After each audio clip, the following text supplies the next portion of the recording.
เนาะกับทักทายสบายดีอีกเทื่อนึงเนาะมามื้อนี้ก็มาค่อนข้างที่ว่าสิดึกเนาะคือเก่าเพื่อนๆกินข้าวอยู่ในห้องเนาะคือเก่ามื้อนี้ก็มีตำแตงดิแล้วก็สิมีทอดหมูเนาะทอดหมูน้อยหนึงนี่เห็นบ่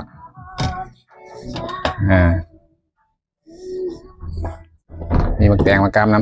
ำ2 หมากโอเคเนาะไม่ได้ขอกินข้าวเหนียวเด้อคืนนี้มื้อก่อนเรากินข้าวเจ้าแล้วมาเพื่อนนี่แหละชีวิตของคนทำงานกินข้าวดึก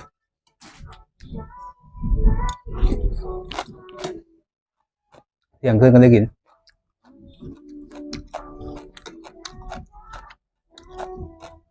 อันบุกินกับผมไม่แห้งเนาะ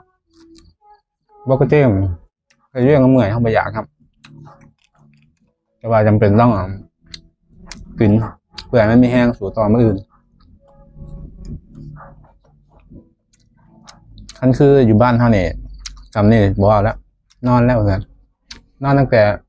2 ทุ่มตั้งแต่8 โมงแรก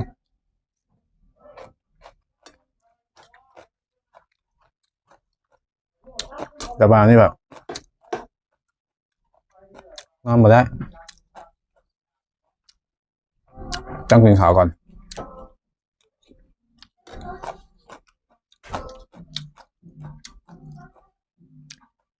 ตื่นก็ตื่นเช้าไปเนี่ยคนอื่นตื่นเนี่ย9 โมง 10 โมงก็ค่อยเนี่ยสว่างตาเมื่อไรมันมือตาคือมันนอนมารับแบบจะเป็นอย่างนอนบ่รับก็บ่รับเลยนะ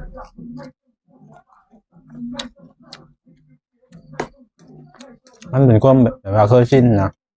เมื่อกี้เขาอยู่ลาวนะเขาแบบก็เห็นเวียกแบบไปเหตุงานไปเหตุ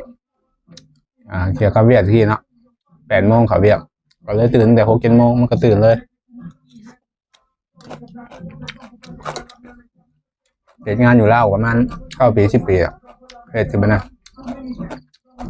หลังจากนั้นก็มีสถานการณ์พลิกผันเลยได้ออกจากงานมากครับ